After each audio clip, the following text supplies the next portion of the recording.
গাজীপুরে সদর উপজেলার বানিয়ারচালায় কিশোরদের আধিপত্য বিস্তারকে কেন্দ্র করে দুই গ্রুপের মধ্যে দেশীয় অস্ত্র নিয়ে মারামারি ও হামলার ঘটনা ঘটে। একই গ্রামের সেলিনা বেগমের ছেলে সাকিবকে অতর্কিত হামলা করে একই গ্রামের রনি, স্বাধীন, মাসুদ ও তরিকুল সহ তার সহপাঠী ২০ থেকে ২৫ জন অজ্ঞাতনামা ব্যক্তি। বিস্তারিত থাকছে আরিফ হোসেনের প্রতিবেদনে। হামলার শিকার সাকিব জানান, তাদের সাথে আমার পূর্ব কোনো শত্রুতা নাই। হঠাৎ করে তারা আমার গতিরোধ করে দেশীয় অস্ত্র দিয়ে আঘাত করে আমার শরীরের বিভিন্ন স্থানে জখম করে বলে জানান তিনি। এ ব্যাপারে সাকিবের মা সেলিনা বেগম বাদী হয়ে জয়দেবপুর থানায় একটি অভিযোগ দায়ের করেন।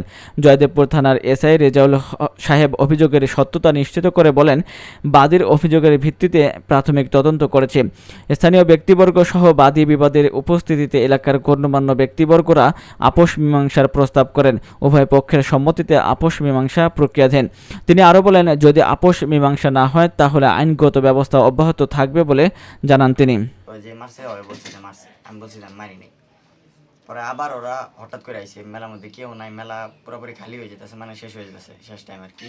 এই টাইমে আমি ঘুরতেছি, ঘোরার মধ্যে আপনার হঠাৎ করে ওরা 1 থেকে 150 পোলাপান আইছে, মানে আইসে আমার লোক কথা বলা লাগে, আমি সামনে গেছি কথা বলবো লাগে, মানে খালি জিজ্ঞেস করছি। এই টাইমে মনে করেন যে 150 পোলাপান গিরা দিয়ে আলাইছে, আপনার এসএস পাইপ আর সাইকেলের চেন যতটুকু পারি সেভ করছি। পরে ওই সেভ করতে গিয়ে আমার পিঠে চেনের বাড়ি, তারপরে মনে করেন হেলমেটের বাড়ি, আমার কোনো এতে চেনের বাড়ি দাগ হয়ে গেছে, মানে পিঠটা মনে করেন।